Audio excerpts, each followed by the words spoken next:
KILR Killer Game.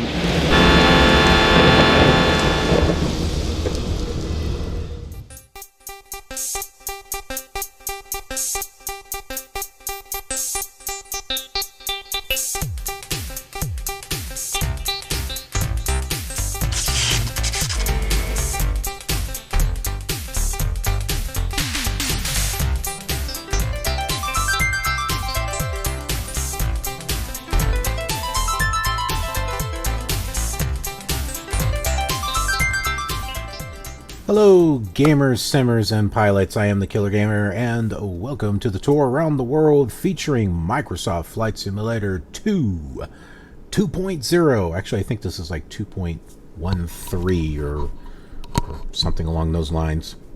But hey, we're not nitpicking or anything here. It's Flight Simulator 2. And that would be the Microsoft variety and not the SubLogic variety. And how do we know? Because this is a Cessna.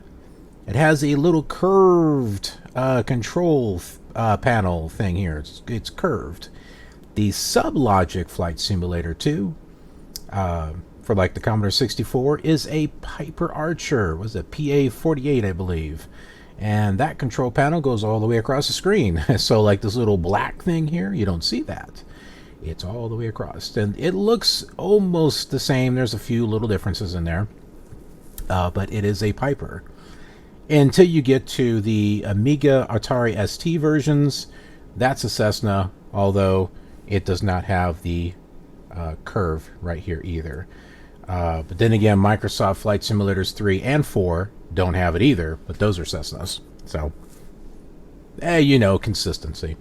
And speaking of consistency, we are continuing with our flight. We left off at Bloomington-Normal. And it certainly was not a very normal flight when we got here because it was not on the default scenery for some reason. I don't know. I am looking for a actual copy of, and I mean boxed copy. I don't mean a digital copy.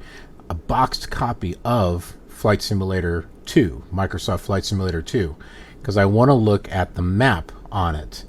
Because if we were to pull up what I thought was the default map right here, we got to pull this up anyway. You can see, hey, there's Bloomington-Normal right there, right? Wrong. not on Microsoft Flight Simulator 2, it's not. Yeah, there was nothing there. The VOR is there. This is here because we tuned into it and we got to about 7 miles from it, and we're like, there's nothing out here, nothing whatsoever. So it wasn't until I loaded up scenery disc number 9 that we finally got Bloomington-Normal. Because, well, scenery disc number 9 expands upon this default Chicago area. Now, one thing that I thought was interesting, I don't know if they just forgot about it. I don't know if the PC version just doesn't have enough space on the discs to put it. I don't really know. And that's not what I'm looking for right there. Oh, wait a minute. Yes, it is. Yeah, that is it. Because, see, this is a Commodore 64 map right here. So I thought they were all the same. But then again, maybe they aren't. The Microsoft one was put out by Microsoft. Although it's a port from the SubLogic Flight Simulator, it's still Microsoft Flight Simulator. It's not SubLogic, where this map is actually from SubLogic Flight Simulator. But take a look. Well, crap, it's not on here either. I was thinking it was on here. It's not on here. I was looking at the map for Flight Simulator 1, Microsoft Flight Simulator 1. And it is, you barely have anything here. So you've got Megs, you've got O'Hare, you've got Midway, you have VORs that you can fly around to, and that's about it. And then there is Greater Kankakee, Again, more VORs, no airports, until you get down to here, the University of Illinois Champaign. So, yeah, this is a bit of a gem that I was able to find.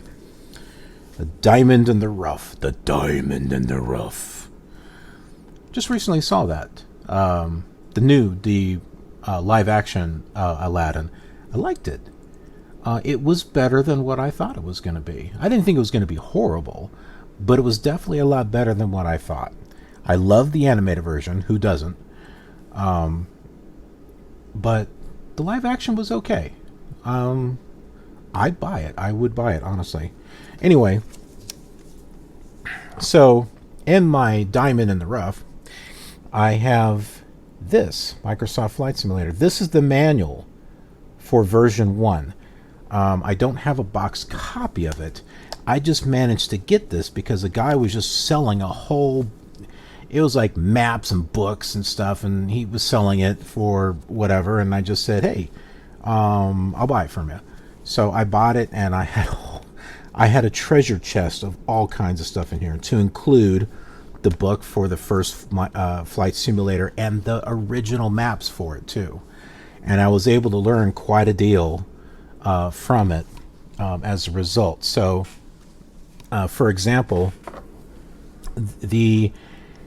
if we were to take a look at this map, if we were to scroll up here, do you see these airports right here that have fuel? There's 5 of them. Those are the 5 original airports from Microsoft Flight Simulator 1, or those 5. All of these other ones, well, let's see, some of these are VORs. Or are they? Well, yeah, Frankfurt, I think, is. I don't think that's an airport. Let's see, maybe it is. Dum dum dum dum dum dum. Yeah, it is. Okay, so yeah. Oh yeah. Well, duh. There's a list here for airports. But anyway, so yeah, those 5 airports. That's all there was for the Chicago. It still had the same 5 areas. It had Chicago. It had Seattle. It had New York, San Francisco. What's the other one? Los Angeles? Is it Los Angeles and San Francisco? Seattle, Chicago, New York. I guess it was those. I'm pretty sure it was 5. Maybe I'm wrong. Maybe it's 4. But anyway, on each of those, those airports, there are some that have fuel and a whole bunch that don't. That's because all the ones that don't or all the ones that were added into Microsoft Flight Simulator 2. That's why that's why there are, or SubLogic Flight Simulator 2 for that matter, but that's why there's just runways. When you go to fly to these airports, they just have runways, and there's like no taxiways, no nothing. That's because they added them. All of these airports with fuel, they all have taxiways, and the taxiways, light up in blue at night, and some of them will have an ILS, but all the other ones, they were just added. So I thought that was a pretty interesting discovery when I started looking at stuff. But getting to this actual flight that we're doing, we're flying from Bloomington all the way here to University of Illinois-Willard. Now this is the default SubLogic map. I guess just pretend that this is all whited out here. Or no, pretend this here. Pretend you don't see this right here. We'll just kind of white that out for Microsoft Flight Simulator 2. So this is not the map for scenery disc number 9. You will see that on the next episode, because we will be going from University of Illinois and flying to Peoria. And those are the flights that we've been doing on all the other flight simulators. We're following the same flight plan until we get to a certain point, and then the other simulators are going to wave goodbye because we can't follow them. But we're going to wave goodbye too, because we're going to be continuing with what we're doing, and they'll have to come back and catch up. So, hey, it is what it is, right? So yeah, so we're going here, and we're just going to go ahead and tune in the Vortac of Champaign 110.0. We're going to fly in this direction. We're going to land at University of Illinois-Willard. We're going to be happy about it, and that's just all there is to it. And to make sure we're happy, we're going to tune into this ATIS here, 124.85, just so we can get some of that weather airport love coming from the only communication radio that happens to work in this simulator.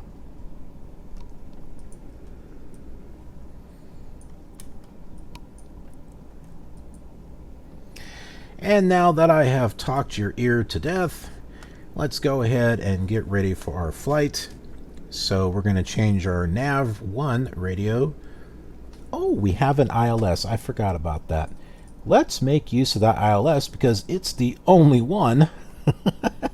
It's the only one on the Chicago default map, which is 109.1. We'll go ahead and we'll set nav 2 to, well, I guess it would help if I try it again. N2. There we go. 109.1. Yes, I know this is not the ILS one. I just have this here so that way it's serving as a reminder is what it's serving as. V2 is going to be 310 because that's the runway. There we go. So when this lights up, or well, you know what I mean, when it gets activated, then we'll know that we can go ahead and tune into it over here. I want to have our distance measuring equipment working, so that's why I don't have it on nav 1.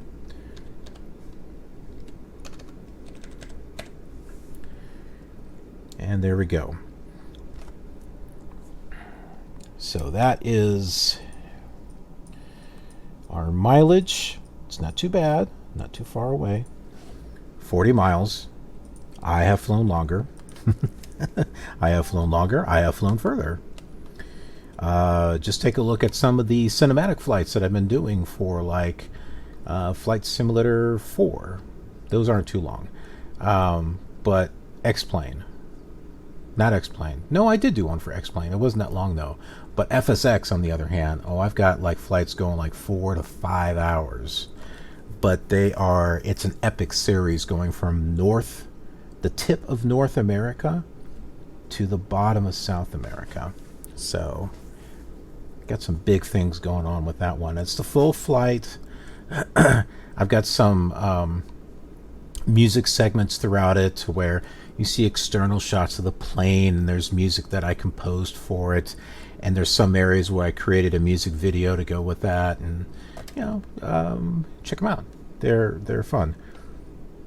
Well, I think we're set. Let's change VOR 1 so that way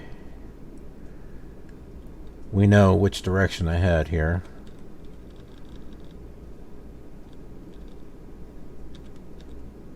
Okay, roughly about 132. We'll go ahead and get our magnetos going.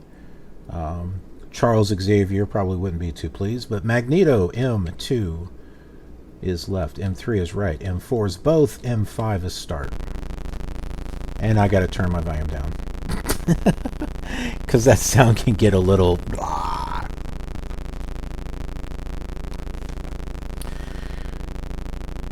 Okay, which direction are we heading? We are facing 224. Let's match that with our compass. D does that. It also puts up a throws up a scoreboard of some sort. D just puts it away. And what is it, 180 from that? 210. Oh, well, let's just drive. We'll drive to the end of this road. turn around, and then we'll take off. Oh, I know what. Our ATIS. Let's get our ATIS set up. C plus minus. We'll move that up and down. We're going to set that to 124.85. So CC will allow us to do the decimals. And there it is. Champaign-Willard Airport information. Alpha 5 Zulu weather blank. Visibility 10, blank, temperature 54, wind 00, altimeter, blah, blah, blah. Landing and departing runway 4. No, I'm not landing on, but I'm going to land on runway 32. In use. Localizer frequency is 109.1, advice controller, blah, blah, blah. That is going really, really, really fast. We had our communication. Everything is good. Life is good. And now it's going to get better because we're going to fly. F3 is throttle up, F2 is throttle down. Just in case you happen to have a copy of Flight Simulator 2 and you're wanting to follow along with me. That can be fun.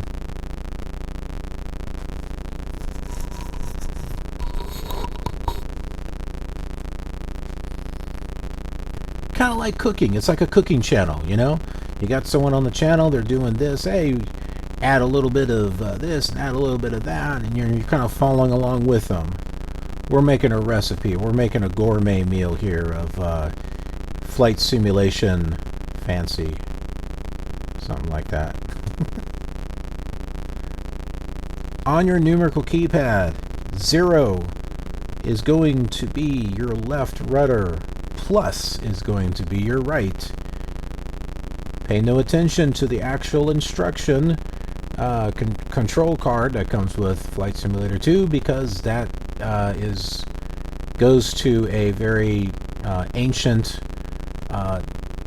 IBM PC XT keyboard, which does not map the same way to a modern keyboard. So it's a little different. And whatever you do, do not press the period button on your keyboard, on your numerical keypad, because it will reset the sim and throw you back at Megs.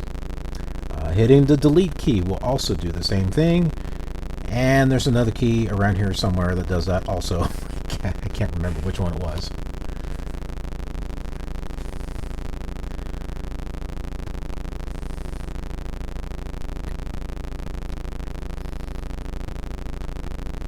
Now the period key on the regular keyboard is okay, and in fact, you want to remember that because that's your brakes.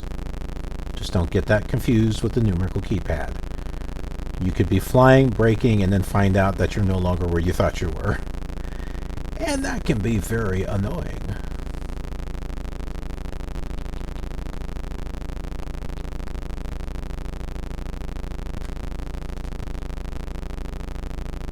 There's actually a fuel box at this airport, which quite surprised me. So the fuel box I thought was interesting because I don't think that fuel box is there on the Commodore 64 version. At least I don't remember it being there.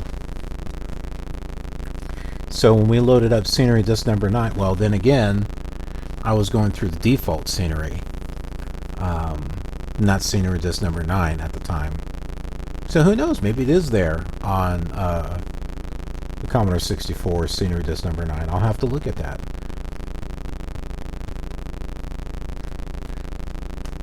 Well, I think we are ready to go, so let's throttle up.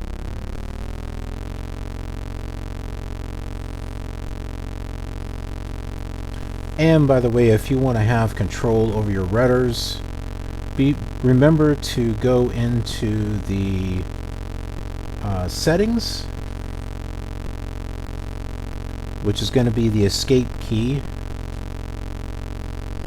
and there's auto coordination. Just go in there and put 0 instead of a 1.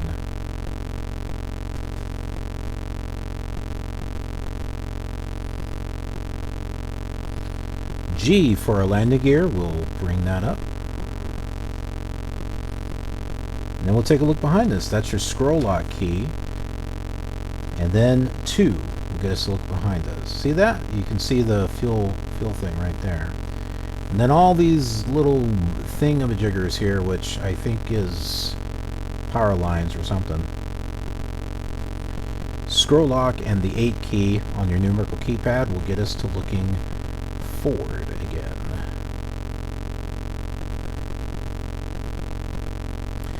I happen to have some flaps down. We need to fix that. F5 will bring your flaps all the way up.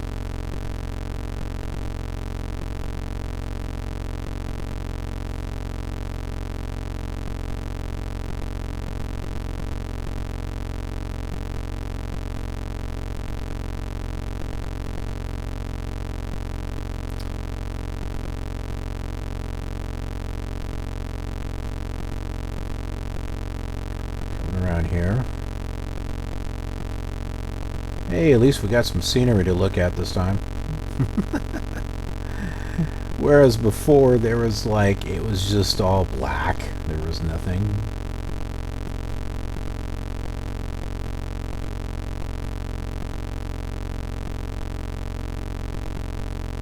Oops.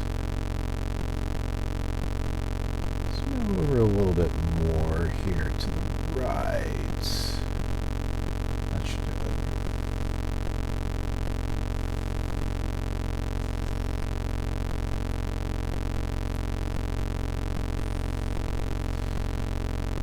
And we're going to go ahead and start throttling down here. Start leveling off.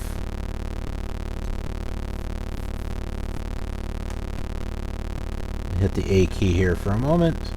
Oh, I'm glad I hit the A key. Okay, so apparently our altimeter was not set where it should have been. Good, I'm leveling off at the right time then, because I wanted to do it around 35 to 4,000 feet.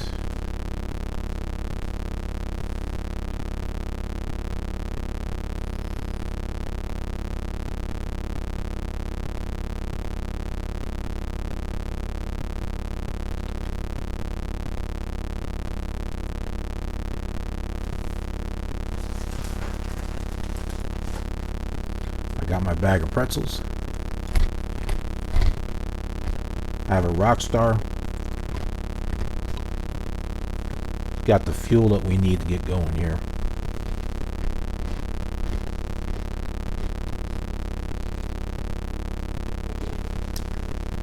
That's just what you need to hear, is me crunching into the microphone. But hey, if you want to follow along with me, get yourself a bag of pretzels and a Rockstar.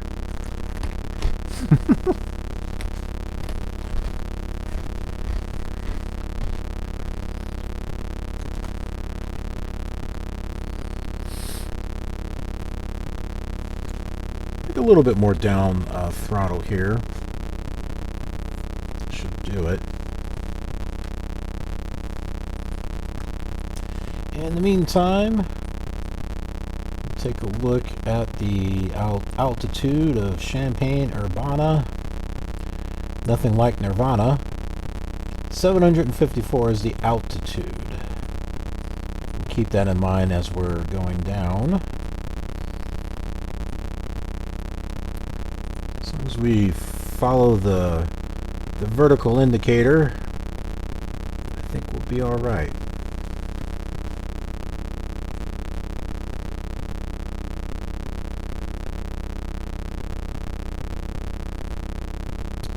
I believe that is in front of us, more than likely a, oops, I think I just hit something that made the view go down, which is not what I wanted, actually.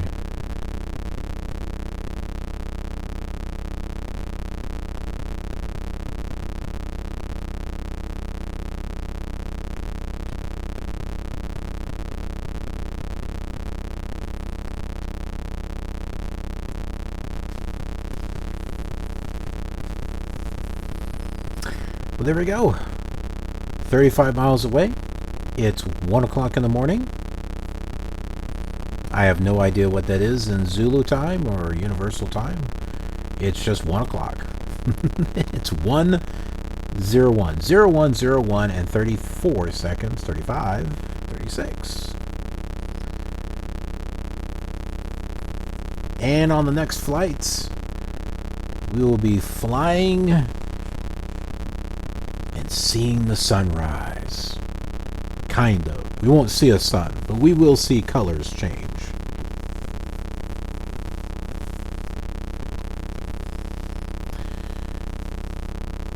Now a bit of a history lesson here. I did not grow up with Microsoft Flight Simulator 2. I did with the Commodore 64 version. That was mine. That was my jam there. On our family Commodore 64 computer, which I can't remember where we got it from. It might have been Sears. It could have been JCPenney. It could be one of those. Maybe it was Kmart. I don't know. All I know is Commodore 64s, they were selling them everywhere. They didn't have to be in a computer store. They were, go to a grocery store and they had a Commodore 64 gas station. Now maybe not that, but I think you get the idea of what I'm saying. You didn't have to go to an electronics store to get a Commodore 64. They had them. Heck, it was just so popular, like wherever you could get yourself an Atari 2600, you could get a Commodore 64. And it's funny how they talk about the great video game crash of 1983. I think that was the right year. And it really did not kill video games. It's like they think it did, but it really didn't. The consoles, the Atari 2600 just went after that. And then there was the Atari 5200. But the computer games were, for like the Commodore 64, were doing just fine.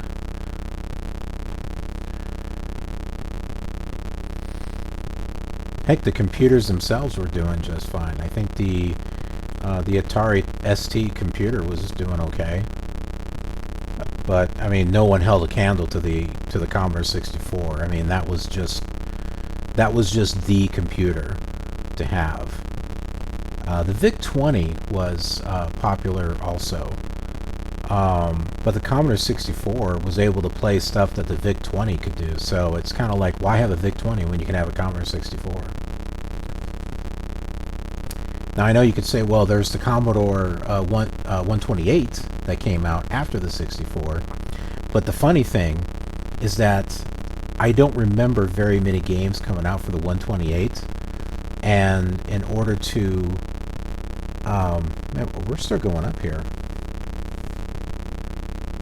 Bring our throttle down here. In order to play Commodore 64 games, you had to boot the 128 into Commodore 64 mode.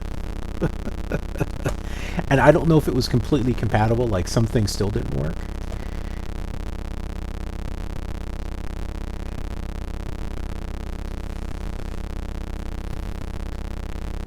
I didn't buy a 128. But when the Commodore Amiga came out, not the 1000, but the 500. Interesting enough, the 500 came out after the 1000. Probably thinking that's not in the right number order. I always saw it as this. The Amiga 1000, when it came out, was around $1,000, I believe. The Amiga 500 was around $500. And that came out in 1987, I believe. And when I got that, I got Flight Simulator 2. That was one of my big reasons for getting it, because I saw the graphics and I was like, oh, wow, this looks much better. It didn't have as much scenery coverage with the scenery disc, but I didn't know that at the time. I got Deluxe Music Construction Set. Oh, played the heck out of that. And Deluxe Paint. Was it Deluxe Paint 2? No, it was Deluxe Paint. That's right, because the first one I think was Paint. Like, and this was back when EA, Electronic Arts, was actually a good company. Those were done by Electronic Arts, believe it or not. There was like Music Instruction Set and then Deluxe Music Instruction Set. I had Deluxe Music Instruction Set. I had Deluxe Paint. And said those, Flight Simulator, and one other game that I got called Libyans in Space. Which was just basically this little shoot 'em up thing with a whole bunch of sound samples. It was kind of crazy, but... And they had that on display. They had that running in demo mode on one of the computers, and so I was like, oh, I had to get that.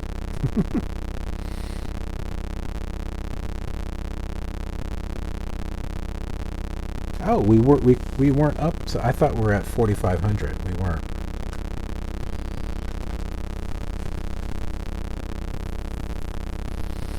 See that flashing beacon out there? That is our airport. Ah, take a look here. VOR number 2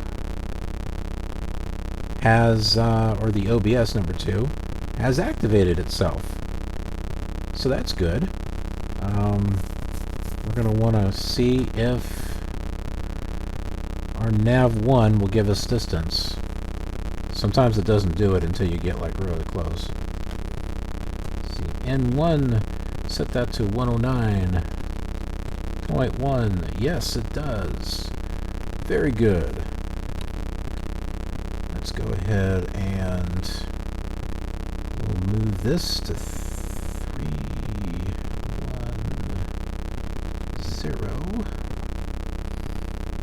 We definitely don't want to be going from.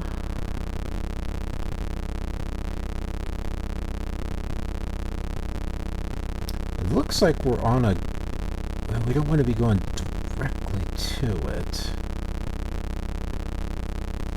Look at the map here.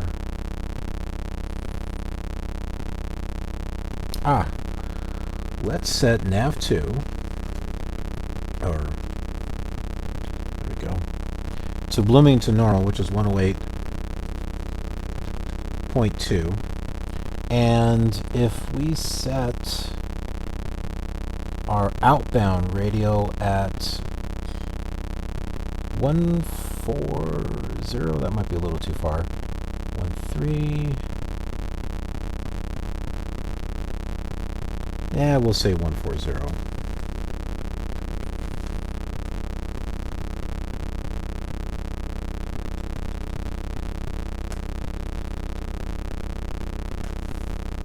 And we'll go ahead and turn the plane and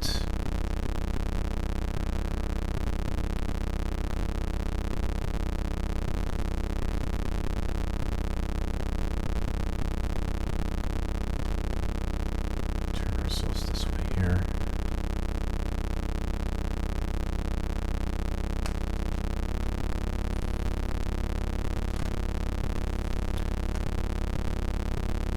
Oh, that moved. Did you see that?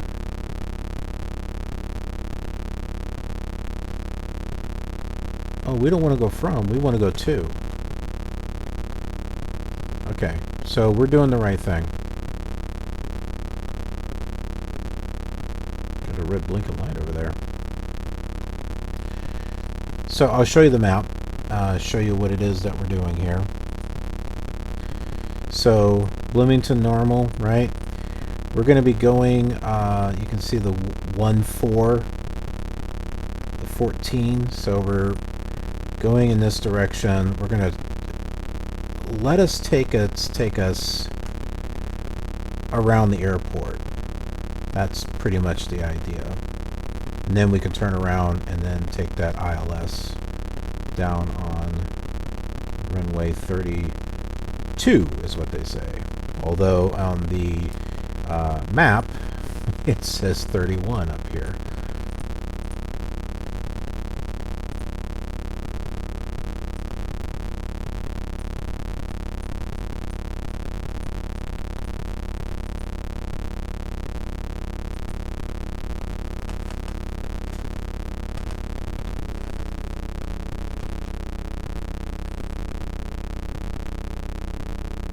Oh, what? I don't have blue wings anymore?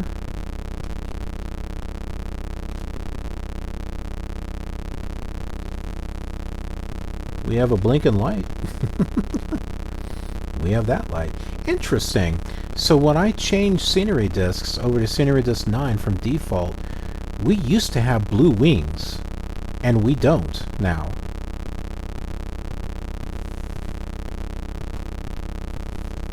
Little interesting discovery there. But we still have blue runways.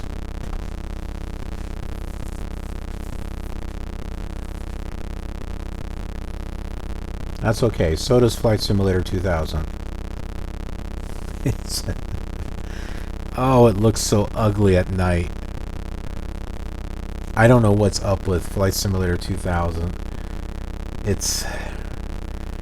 If I play it on Windows 7 native, the graphics don't look too bad. But the problem is that some of the third-party software that I have for it doesn't work. It doesn't work properly in Windows 7. I have to run it in VMware. I think I did it in... I think I have it set up in Windows 98, and the graphics don't look as good on there. And at night, it's like instead of a white dividing line, it's blue, and it doesn't look as good as it should. Or as you, it doesn't look as good as some of the screenshots that I've seen.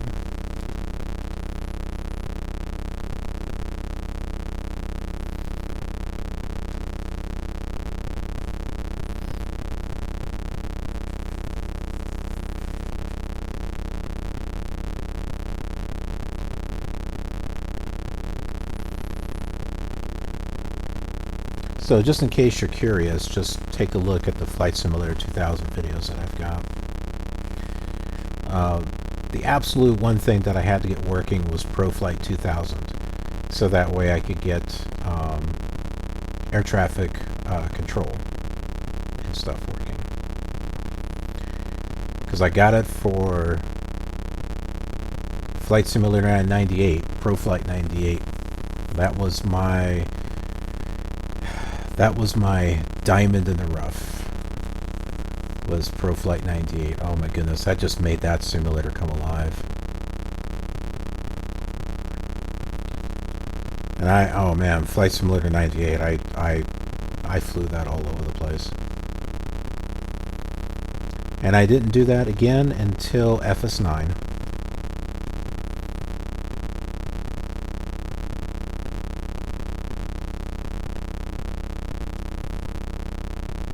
Now, some of you who are watching these, some of you loyal viewers who happen to be watching all these episodes are probably thinking, dude, man, you keep repeating yourself.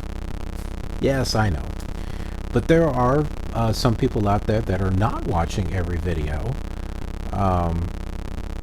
because, well, they're not interested in watching every video. They're interested in specific ones. So, you know, maybe this flight might interest in them, and so I'm just giving a little bit of background information. I don't do this in every single episode, but also too, when you've got nothing but a gray line there in front of you, you have to kind of have some type of interesting conversation going on. Because if I was just kind of here staring at it, well, that wouldn't be interesting to you. Is this the airport?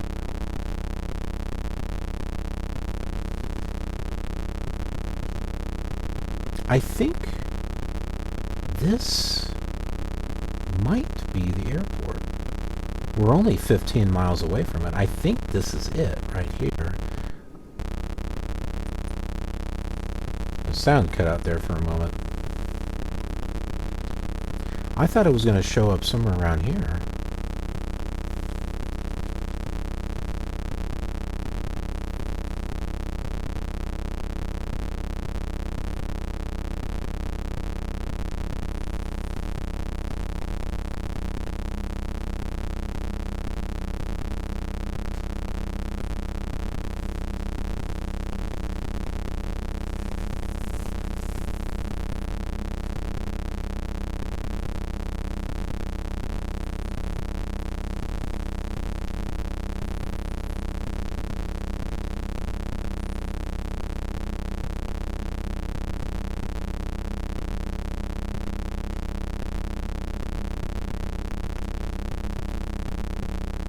It's a blinking light there. I just find it fascinating that this is here because it's not in the Commodore 64 version. It's between the Commodore 64 and Microsoft. It's like neither one has a leg up on the other. The Commodore 64 happens to have good scenery disc coverage with the SubLogic scenery discs. And the Microsoft one also has the SubLogic scenery discs. Plus, if you cook this up to your TV or composite monitor, you get color, which is a lot nicer to look at than the Commodore 64 one. But to my discovery, some of the airports from the scenery discs aren't there. Like scenery disc number 9, Chicago O'Hare is not there for whatever reason. St. Louis, it's like the VOR is there, and once you get to about 20 miles to it, it disappears. There's like a couple of lakes and some roads going in that direction, and then like boom, they're gone. And so's the nav. The nav just, it's like you're not even tuned into it.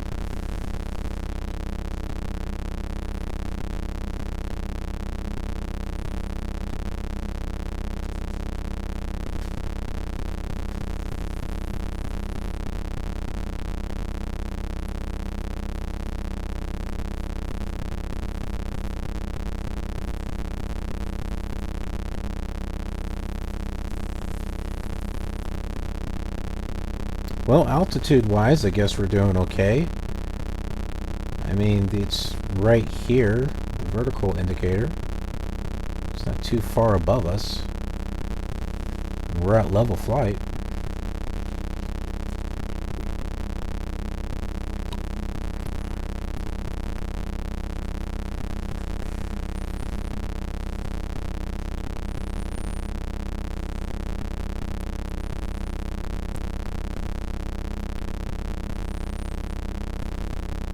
I think we can start a turn here. Look at VOR number 2.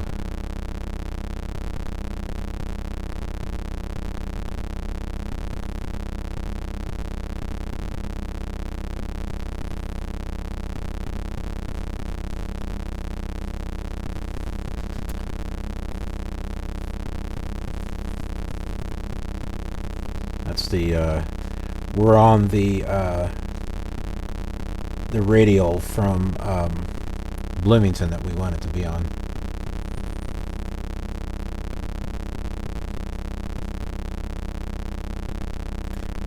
Oh, and on this old simulator, I know when I played it back in the day, not this, but Flight Simulator 2, they're similar. They're very similar. It's like I'd be in a situation like this, and I'm like, man, am I even heading in the right direction? And I'd start turning and looking for the airport, and then I'm way off course. You have to learn to trust your instruments. Double check them, make sure you have them set up correctly, but trust your instruments. And that's what we're doing. So, I mean, there's not much to look at as far as VFR. The most that's our airport right there. So whatever that gray thing that we saw, that's not the airport. That is Champaign, though. Right there. This is our airport.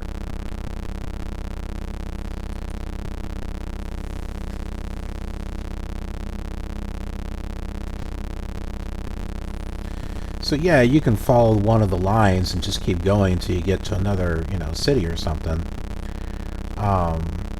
But when there's not much to look at, there's more IFR going on this. So you have to trust your instruments to make sure that you're going where you want to go and you're getting lined up the way that you want to get lined up.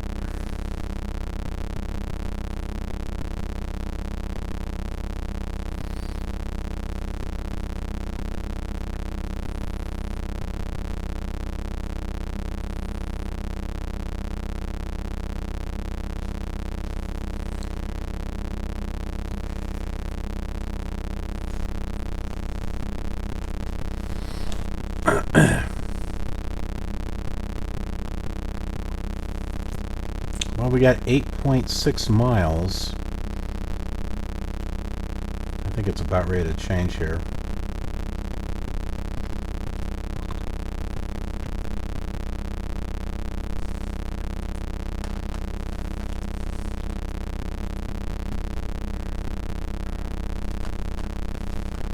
Little red light over here, you see that?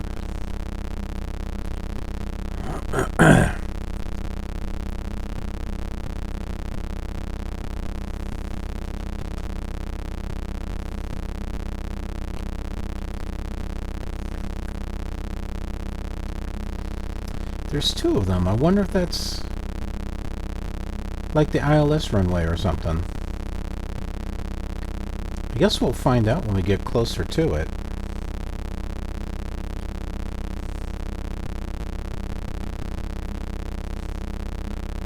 I like how there's really... There's a little something over there. It's a UFO.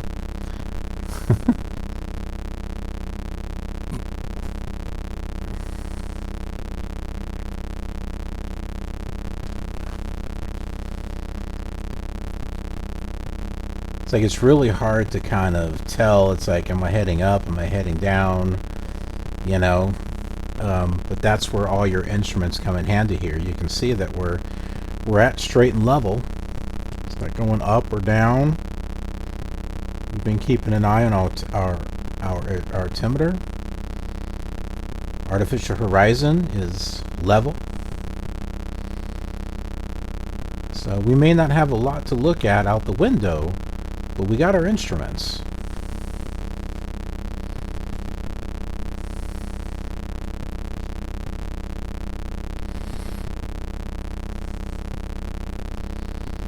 And seeing that begs the question, for newer generations that never grew up with this, would they be willing to give this a try? Flying these really old simulators and seeing if they could successfully fly and navigate and land. And hey, if you happen to be flying Flight Simulator 2 along with me, whether it's Microsoft or SubLogic for the Commodore 64, maybe flying along with me might actually help. You're looking at this saying, oh, well, he knows how to fly it. Let me just kind of see what he's doing. So it's, you know, it's kind of like a tutorial thing that you see on certain channels where they show you how to make this, how to do this.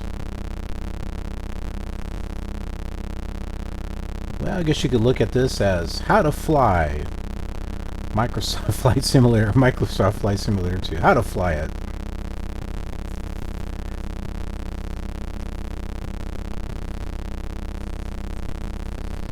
Microsoft Flight Simulator 1. How not to fly it. Don't fly it with an emulator. Don't fly it with a PC emulator. It just doesn't look good.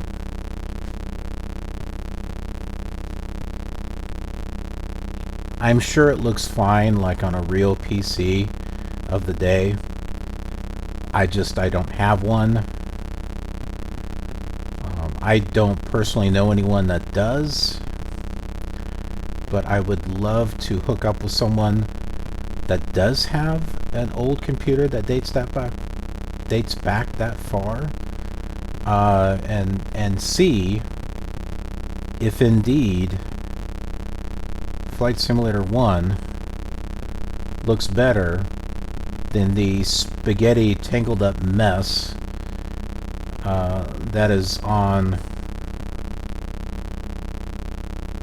my channel for Flight Simulator 1. It just does not look good.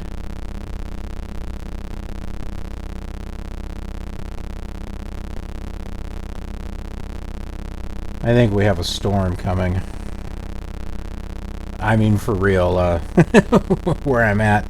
I don't mean here in the game, in the simulator.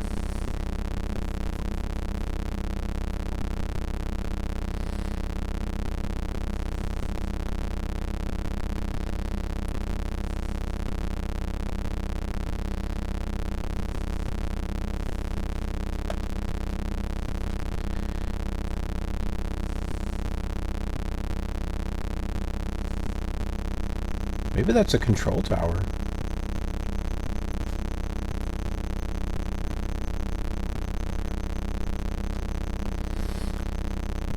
One thing I do know,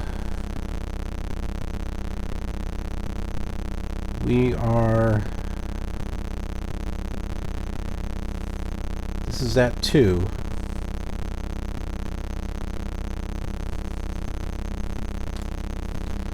So it's changed.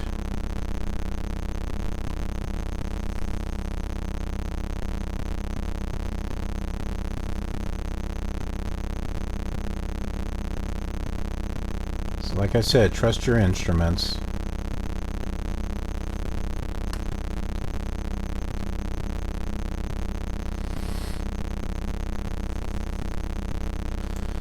We're going to get us about 10 miles away. And I'll start turning to the left, maybe at a 90 degrees, or 090. Let's see if we can hook up with that 310 radio.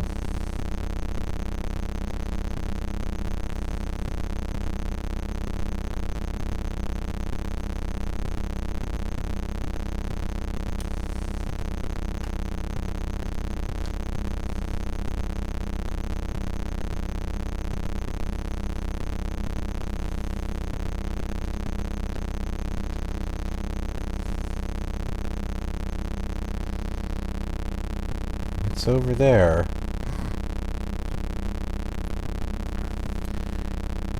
Either this is the runway that we want, or it's over here.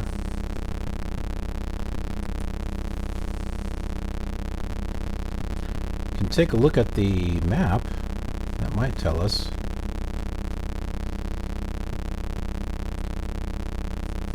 Huh. Well, then again, maybe we're too...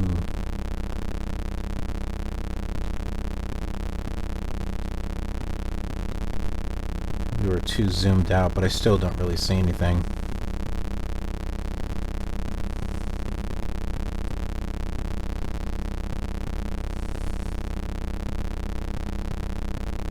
I know, it's kind of weird. It's like there's this line that just kind of comes out here and goes off to an angle.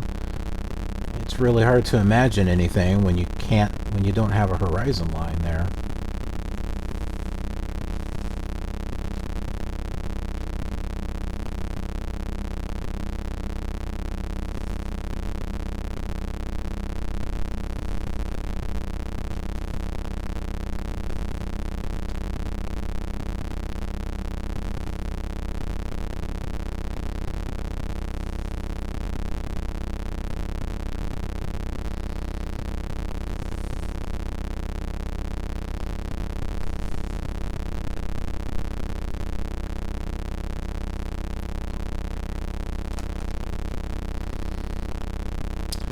.1 miles to at 10. That's where we're gonna make our turn. Try to intersect that radio if we can.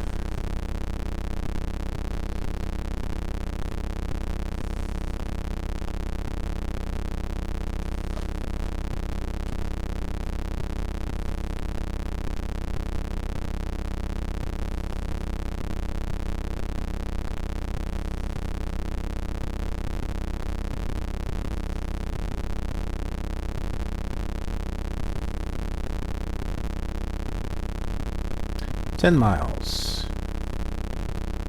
We'll begin our turn. Keep an eye on your artificial horizon there. We don't want to spin out of control here.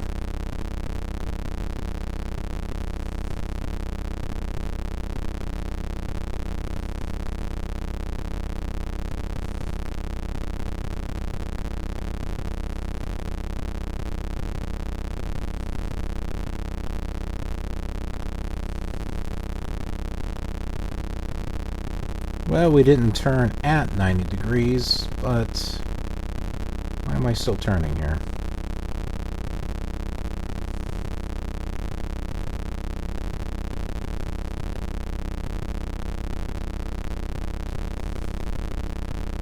We're at 69.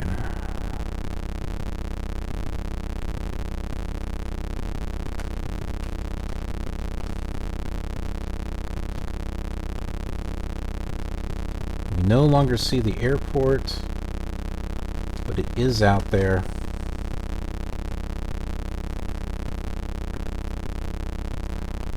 Just gotta have a little bit of faith.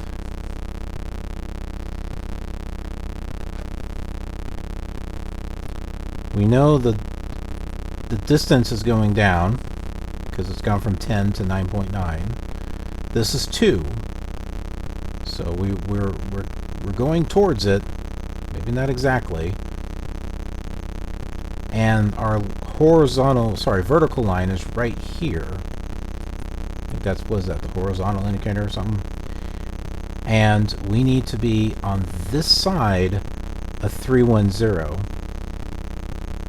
Basically, in between this and this to this side. So, 320, 340, 360, what have you. We're at 69. So, we're on the side that we need to be on. So just trust that. And the distance is going down.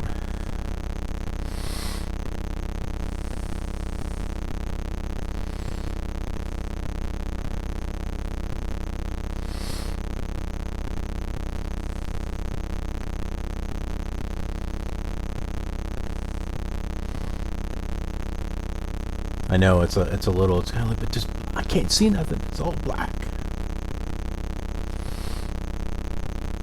IFR flying.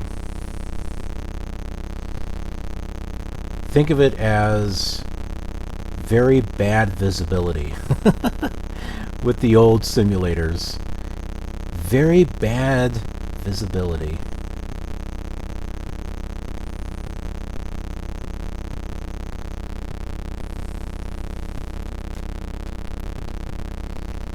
There's our airport again.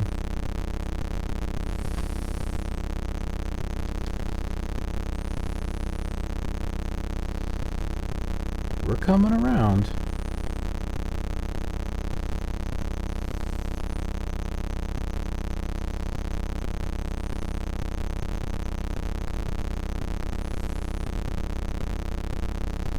We're starting to go back away from it again, 9.9. Let's kind of tighten up our course here. Get it a little bit more closer to 310. Not too much. 050 around there, that seems pretty good. Stop turning.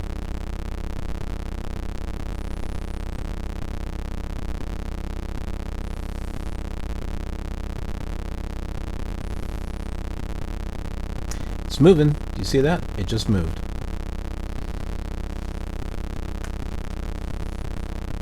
That's a UFO.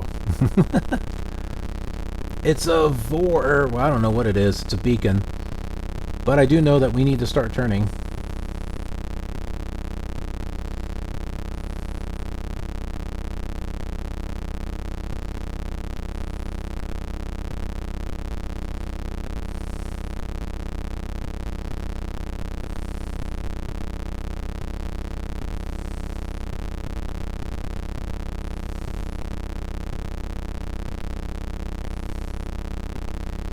Come on, just a little bit more.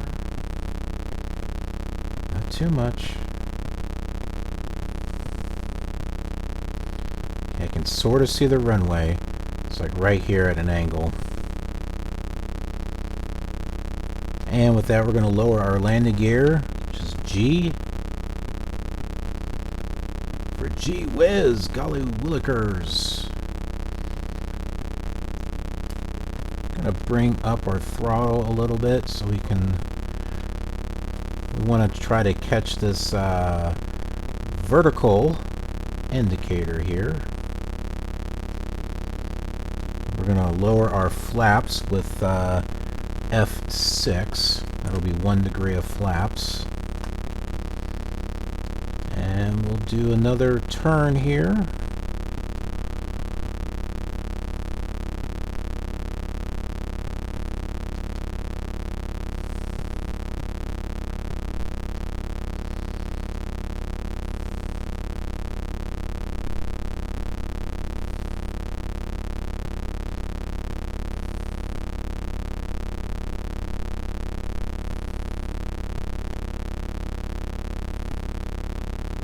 According to this, we're not on the right vector. I don't think it's 310. I think it's more like 320, just because of where, I don't know. Man, that might be right. We're at 320 right now. We're going to need to get closer.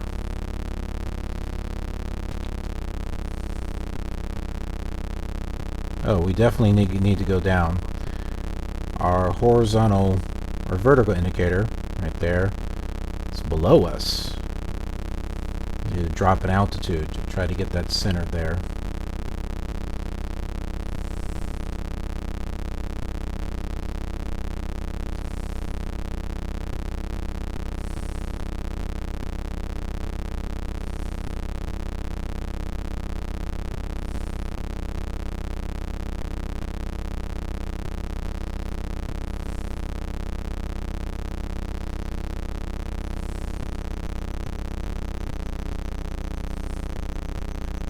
Bring our power down because the vertical indicator is getting a little bit ahead of us.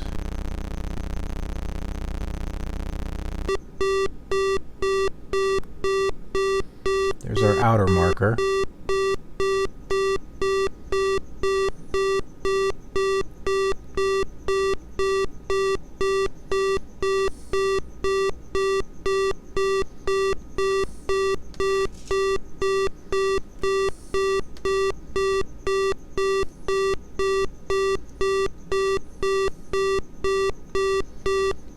Is this meant to be played with headphones? Considering back then it was a PC speaker, probably not.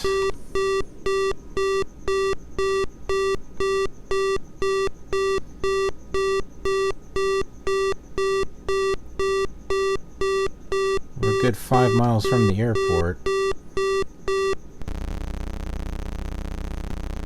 I can see that the runway is a little bit off to an angle.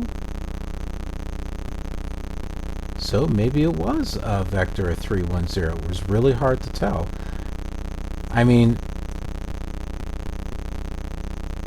the ATIS said runway 32, but yet the map has it as runway 31. Which one's the correct one? I don't know.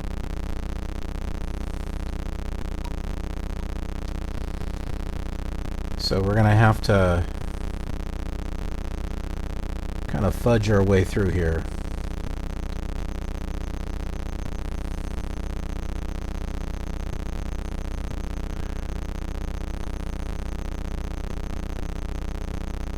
Can use a little bit of visual aid here along with our instruments. We're at 3.7 miles. We're still going down. The vertical indicator has not completely abandoned us, I don't think.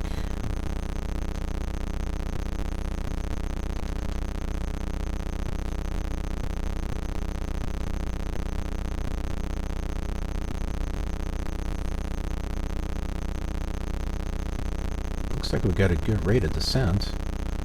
Remember, the altitude is just over 700. Oh, let's see. Is it going up, down? What's it doing there? See, look at this. It's flipping up and down.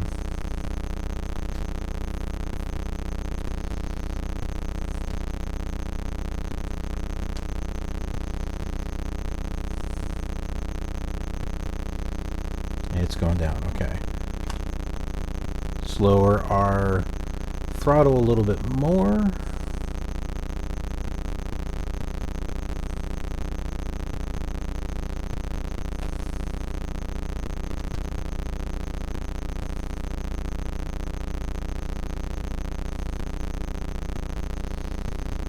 We may start using our rudder to do some fine tuning here in a moment. As a matter of fact, let's see. Turn a little bit this way.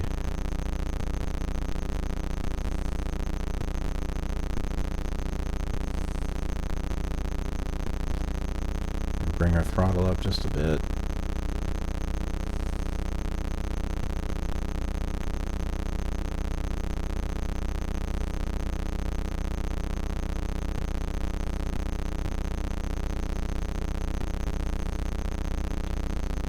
Throttle back down a little bit.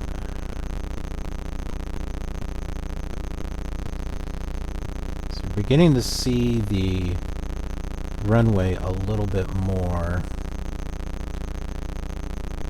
So we're trying to get lined up here. Okay.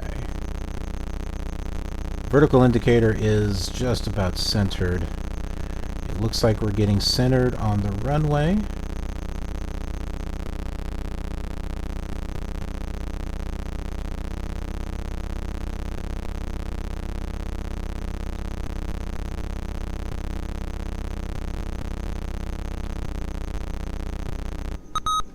There's our middle.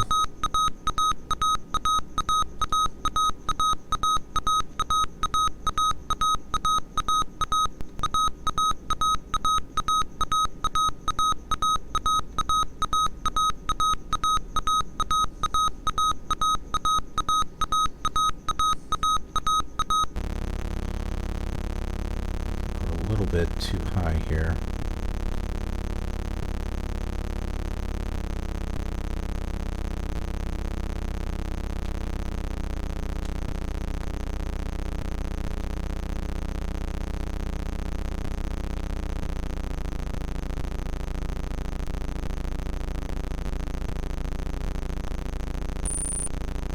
Got it.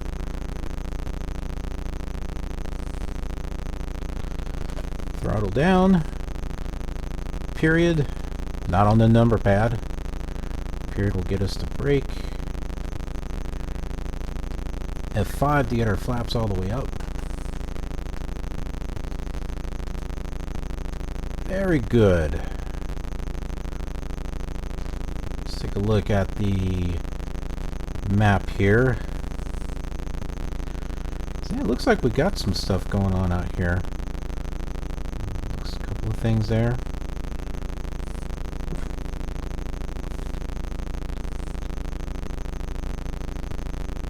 Ooh. Pause there. Not pause, brake. We just have a taxiway that right there next to us. Can't really see much. Disappears. Let's go ahead and turn that direction.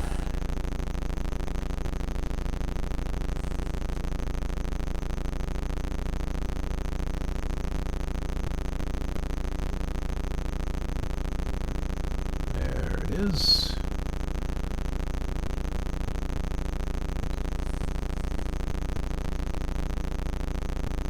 Our runway appears to be transparent. We can see the taxi right underneath it. I do see fuel, though.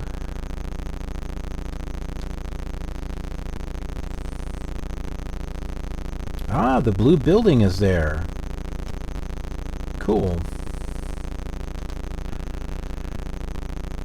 That was in the scenery disc number 9 on the Commodore 64 as well. I forget what the name of the building is, but we'll check it out when we leave for Peoria.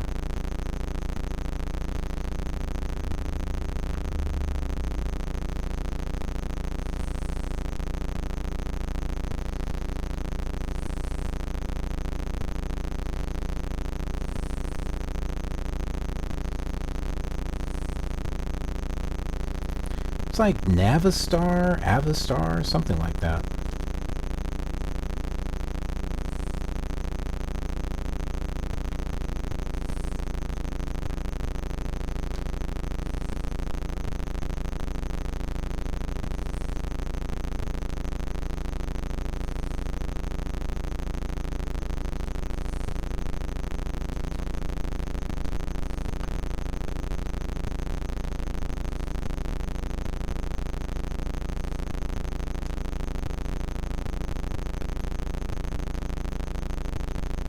just looks weird.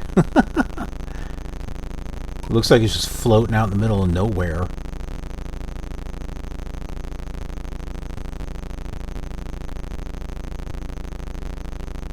Okay, we got ourselves fuel. We're good there. Let's go ahead and get back to parking.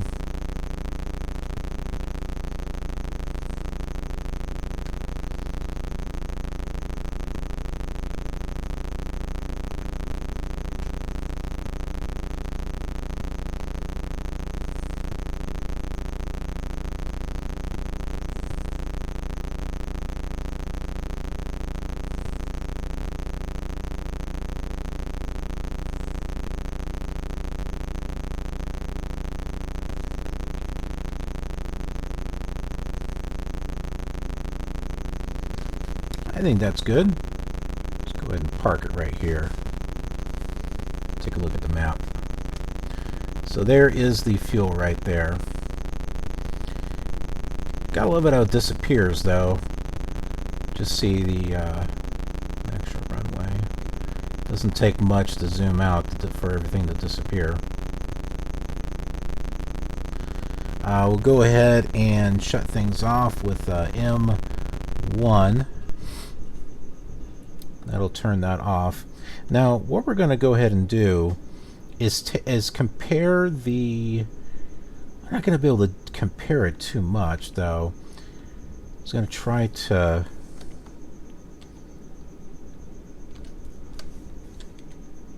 see what little differences that we can see between the default scenery and scenery disk number 9.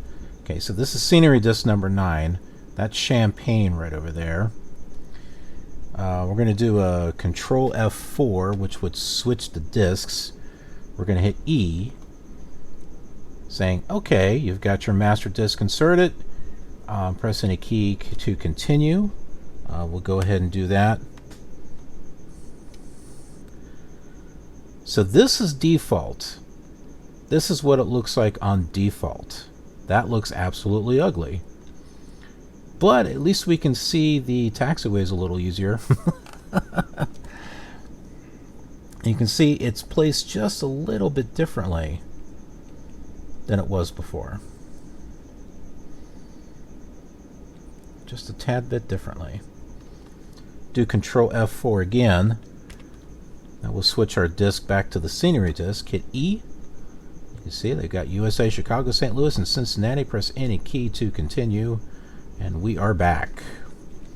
Back on scenery disk number 9, which definitely looks much better than that black and white, barber striped, whatever it was, scenery that we saw there. That's it, though. We're here at Champagne, so thanks for flying with me, if you're flying with me, or just riding with me, one of the two. Be sure to like and subscribe and hit that notification bell so that way you know when new videos are going to be coming out, whether it's Flight Simulator 2, 3, 4, 95, 98, FSX, or heck, even the upcoming Flight Simulator 2020, because you better believe I'm going to get that. Because, hey, we're going to want to feature that on this channel. Of course we are. Of course we're going to want to do a world tour with that as well. Gotta wait until Megs is in there. Hopefully someone will quickly do the Megs Airport on that. Or maybe Microsoft will be nice and add that in there for old time's sake. Something that you can kind of switch on and switch off. For those who want it and for those who don't, and want the realism that it's not really there. Anyway, thanks for joining me, and I will see you on the next leg of our journey.